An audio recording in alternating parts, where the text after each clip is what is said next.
අයිබෝවන් මුද්දරවලට ආදරය කරන ඔබ හැමෝටම. අද අපි කතා කරන්න යන්නේ වෙනස්ම විදිහේ මාතෘකාවක් ගැන.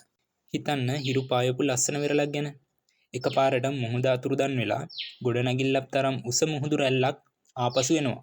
මේක චිත්‍රපටියක් නෙවෙයි. 2004 දී ශ්‍රී ලංකාවට ඇත්තටම වුණු දෙයක්. ඉතින් අද අපි බලන්නේ ශ්‍රී ලංකාවේ නිකුත් කරපු සුවිශේෂී මුද්දර හතරක් ගැන. රික්ටර් මාපකයෙන් 9.0ක ප්‍රබලත්වයෙන් යුත් භූමිකම්පාව සහ අපේ වෙරළ තීරයේ සදහටම වෙනස් කරපු සුනාමි ව්‍යසනය ගැන මේ ආයින් කියවෙනවා. රුපියල් 20ක මුද්දරයෙන් දැක්වෙන්නේ සමුද්‍ර දේවී දුම්රියයි.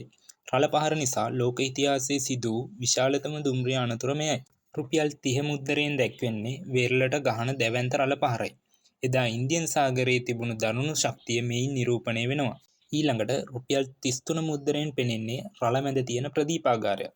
ශක්තිමත් ගොඩනැගිලි පවා මුහුදු රළ හමුවේ පරීක්ෂාවට ලක් වුණ හැටි මෙයින් මතක් කරනවා. රුපියල් 5 මුද්දරයෙන් කැඩුණු ගොඩනැගිලි සහ පෙරළුණු බස් රථ පෙන්වනවා. වතුර බැස ගිය පසු ඉතුරු වූ විනාශය මෙයින් නිරූපණය වෙනවා. මේ මුද්දර එකතු කරන්නන්ට විතරක් නෙවෙයි. මේවා මියගිය අයට කරන උපහාරයක්. ඒ වගේම සොබාදාමේ බලයට හැම වෙලාවෙම ගරු කළ යුතු බවට දෙන මතක් කිරීමක්. 2004 දෙසැම්බර් 26 වෙනිදා ඔයා කොහෙද හිටියේ කියලා මතකද? ඔයාගේ කතාව පහලින් කමෙන්ට් කරන්න. මේ වගේ මුද්දර සම්බන්ධ තොරතුරු දැන ගැනීම සඳහා අපිව සබ්ස්ක්‍රයිබ් කරන්න. නොටිෆිකේෂන් බෙල් එක ඔබන්නත් අමතක කරන්න එපා.